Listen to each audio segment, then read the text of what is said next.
Hello hi, it's Monday morning. ಎಲ್ಲರೂ ಹೇಗಿದ್ದೀರಾ? I hope ಎಲ್ಲರೂ ಚೆನ್ನಾಗಿದ್ದೀರಾ ಅಂತ ಭಾವಿಸ್ತಿದ್ದೀನಿ. ಸೊ ಇವತ್ತಿನ ಬ್ರೇಕ್ಫಾಸ್ಟ್ಗೆ ನಾನು ತವಾ ಪಲಾವನ್ನು ಮಾಡ್ತಿದ್ದೀನಿ. ಹಾಗಾಗಿ ನಾನು ಬಾಣಲೆಗೆ ಎಣ್ಣೆನ ಹಾಕಿ ಎಣ್ಣೆ ಬಿಸಿ ಆದ ನಂತರ ಸ್ಪೈಸಸ್ನ ಆ್ಯಡ್ ಮಾಡ್ಕೊಳ್ತಿದ್ದೀನಿ. ಚಕ್ಕೆ, ಲವಂಗ, ಏಲಕ್ಕಿ, ಮರಾಠಿ ಮೊಗ್ಗು, ಅನಾನಸು, ಕಸ್ತೂರಿ ಮೇಥಿ ಮತ್ತು ಪಲಾವ್ ಎಲೆ ಇಷ್ಟನ್ನು ಹಾಕಿ ನಾನು ಎಣ್ಣೆಲಿ ಲೈಟಾಗಿ ಫ್ರೈ ಮಾಡ್ಕೊಳ್ತಿದ್ದೀನಿ. ಅರೋಮಾ ಬರೋವರೆಗೂ ಫ್ರೈ ಮಾಡ್ಕೊಳ್ತೀನಿ. ಈರುಳ್ಳಿ, ಟೊಮ್ಯಾಟೊ, ಕೊತ್ತಂಬರಿ ಸೊಪ್ಪು, ಬೀನ್ಸು, ಕ್ಯಾರೆಟು ಇದನ್ನೆಲ್ಲ ಸಣ್ಣದಾಗಿ ಹೆಚ್ಕೊಂಡಿದ್ದೀನಿ. ಸೊ ಈಗ ನಾವು ಫಸ್ಟಿಗೆ ಈರುಳ್ಳಿಯನ್ನು ಆ್ಯಡ್ ಮಾಡ್ಕೊಳ್ಳೋಣ.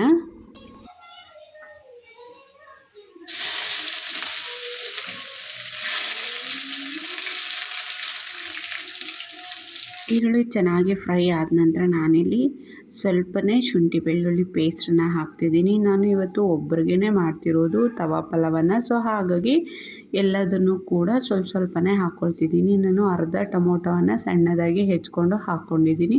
ಸೊ ನೀವು ಒಂದು ಇಬ್ಬರಿಗೋ 3 ಜನಕ್ಕೋ ಮಾಡಬೇಕಂದ್ರೆ ಕ್ವಾಂಟಿಟಿ ಒಂದು ಸ್ವಲ್ಪ ಜಾಸ್ತಿನೇ ತೊಗೊಳ್ಳಿ. ಟೊಮೊಟೊವನ್ನು ಹಾಕಿ ಟೊಮೊಟೊವನ್ನು ಚೆನ್ನಾಗಿ ಸಾಫ್ಟ್ ಆಗೋ ತನಕ ಫ್ರೈ ಮಾಡ್ಕೊಳ್ಳೋಣ. ಈಗ ನಾನು ಬೀನ್ಸು ಮತ್ತು ಕ್ಯಾರೆಟನ್ನು ಹಾಕ್ತಿದ್ದೀನಿ. ಹಾಗೆ ನಾನು ಬಟಾಣಿ ಕೂಡ ಫ್ರೀಝರಲ್ಲಿ ನೆನೆಸಿಟ್ಟು ಎತ್ತಿಟ್ಟಿದ್ದೆ. ಸೊ ಅದು ಒಂದು ಸ್ವಲ್ಪ ಇತ್ತು ಫ್ರಿಜ್ಜಲ್ಲಿ. ಹಾಗೆ ಅದನ್ನು ಕೂಡ ಸ್ವಲ್ಪ ಆ್ಯಡ್ ಮಾಡಿಕೊಂಡೆ. ಹಾಗೆ 10 ನಿಮಿಷ ನಾವು ಎಣ್ಣೆಲೆ ಹುರ್ಕೊಳ್ಳೋಣ.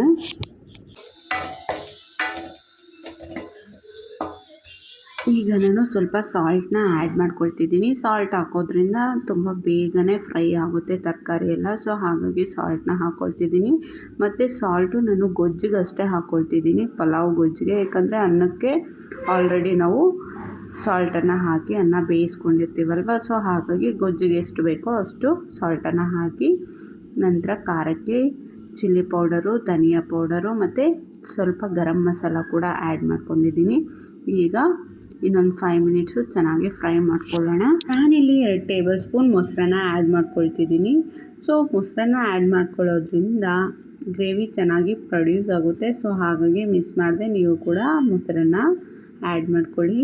ಸೊ ಈಗ ಹಾಗೆ ಒಂದು 2 ಮಿನಿಟ್ಸು ಫ್ರೈ ಮಾಡ್ಕೊಳ್ಳೋಣ. ನಾನು ಈಗ ಒಂದು ಚಿಕ್ಕ ಗ್ಲಾಸಲ್ಲಿ ಅರ್ಧ ಗ್ಲಾಸ್ ಆದಷ್ಟು ನೀರನ್ನು ಆ್ಯಡ್ ಮಾಡ್ಕೊಳ್ತಿದ್ದೀನಿ. ಯಾಕಂದರೆ ತರಕಾರಿ ಬೇಯಬೇಕಲ್ವ. ಹಾಗಾಗಿ ನಾವು ಎಷ್ಟೇ ಫ್ರೈ ಮಾಡಿದ್ರೂ ತರಕಾರಿ 100% ಎಣ್ಣೆಯಲ್ಲಿ ಬೇಯೋದಿಲ್ಲ. ಸೊ ಹಾಗಾಗಿ ನಾನು ಒಂದು ಸ್ವಲ್ಪ ನೀರನ್ನು ಆ್ಯಡ್ ಮಾಡಿಕೊಂಡು ಒಂದು 10 ನಿಮಿಷ ಲಿಡ್ನ ಕ್ಲೋಸ್ ಮಾಡಿ ನೋಡಿ ಬೇಯಿಸ್ಕೊಂಡೆ. ತುಂಬ ಚೆನ್ನಾಗಿ ಬಂದಿದೆ ಗ್ರೇವಿ. ಈಗ ಲಾಸ್ಟಲ್ಲಿ ನಾನು ಕೊತ್ತಂಬರಿ ಸೊಪ್ಪನ್ನ ಆ್ಯಡ್ ಮಾಡ್ತಿದ್ದೀನಿ.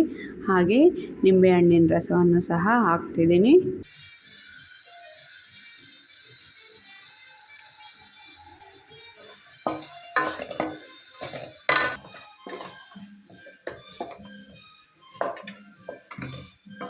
ಸೊ ಈಗ ಪಲಾವಿನ ಗೊಜ್ಜು ಇಲ್ಲ ಗ್ರೇವಿ ಯಾವುದಾದ್ರೂ ಅಂದ್ಕೊಬೋದು, ರೆಡಿ ಆಗಿದೆ. ಈಗ ಅನ್ನವನ್ನು ಹಾಕಿ ನಾವು ಕಲಿಸ್ಕೊಳ್ಳೋಣ. ಸ್ವಲ್ಪ ಬೇಗ ಆಗಬೇಕು ಅಂದರೆ ಬ್ರೇಕ್ಫಾಸ್ಟಿಗೆಲ್ಲ ನಾವು ಆರಾಮಾಗಿ 2-3 ಮೆಂಬರ್ಸ್ಗೆ ಈ ರೀತಿ ತವಾ ಪಲಾವ್ನ ಮಾಡ್ಕೊಳ್ಬಹುದು. ತರಕಾರಿ ಎಲ್ಲ ಸಣ್ಣದಾಗಿ ಹೆಚ್ಕೊಂಡು ಇಟ್ಕೊಂಡಿದ್ರೆ 10 ಮಿನಿಟ್ಸಲ್ಲಿ ತವಾ ಪಲಾವ್ನ ಆರಾಮಾಗಿ ಮಾಡಿಬಿಡ್ಬಹುದು. ಬಟ್ 5 ಮೆಂಬರ್ಸ್ ಮೇಲೆ ಅಂದರೆ ನಾವು ಕುಕ್ಕರಲ್ಲೇ ನಾರ್ಮಲಾಗಿ ಪಲಾವ್ನ ಮಾಡಬೇಕು.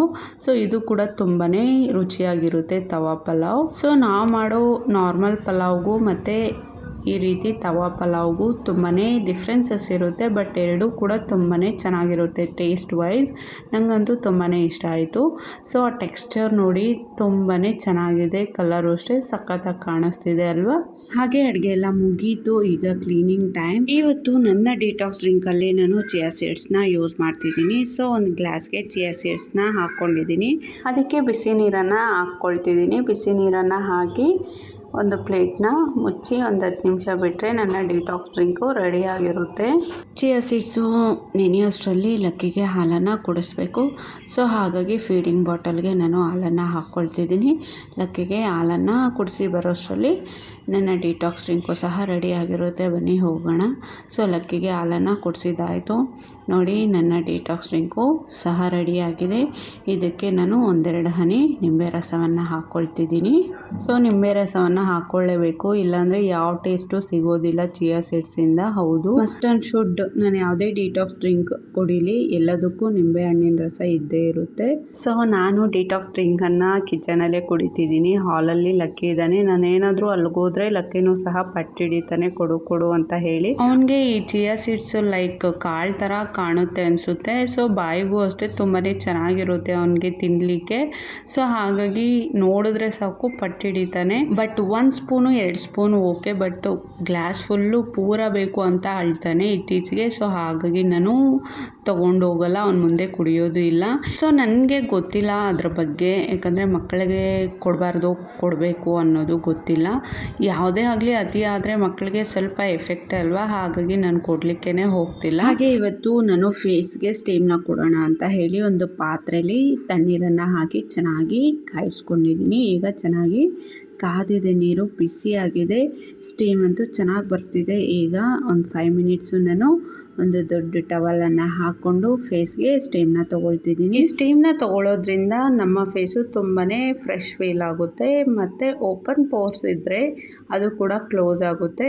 ಸೊ ಹಾಗಾಗಿ ಮಿಸ್ ಮಾಡ್ದೇ ವೀಕ್ಲಿ 2 or 3 ಟೈಮ್ಸು ನಾವು ಈ ರೀತಿ ಸ್ಟೀಮ್ ತೊಗೊಂಡ್ರೆ ತುಂಬಾ ಬೆನಿಫಿಟ್ಸ್ ಇದೆ. ಸೊ ನನ್ನ ಮುಖದ ಮೇಲೆ ಪುಟ್ಟದು ಮೊಡವೆ ಇದೆ, ಹಾಗಾಗಿ ನಾನಿಲ್ಲಿ ಐಸ್ ಕ್ಯೂಬ್ಸನ್ನು ತೊಗೊಳ್ತಿದ್ದೀನಿ. ಸೊ ಐಸ್ ಕ್ಯೂಬ್ಸನ್ನು ತೊಗೊಳ್ತಿಲ್ಲ, ಯಾಕಂದರೆ ಪುಟ್ಟದಿರುತ್ತೆ ಐಸ್ ಕ್ಯೂಬ್ಸು, ಕೈಲಿ ಹಿಡಿಲಿಕ್ಕಾಗೋದಿಲ್ಲ ಮತ್ತು ಅದರಿಂದ ಮಸಾಜ್ ಮಾಡಲಿಕ್ಕೂ ಆಗೋದಿಲ್ಲ.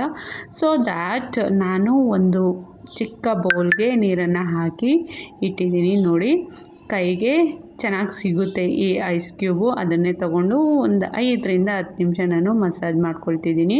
ಕೈಲಿ ತುಂಬ ಹೊತ್ತು ಹಿಡಿಲಿಕ್ಕಾಗೋದಿಲ್ಲ, ಯಾಕಂದರೆ ಸ್ವಲ್ಪ ದೊಡ್ಡದಿದೆ ಈ ಐಸ್ ಕ್ಯೂಬು.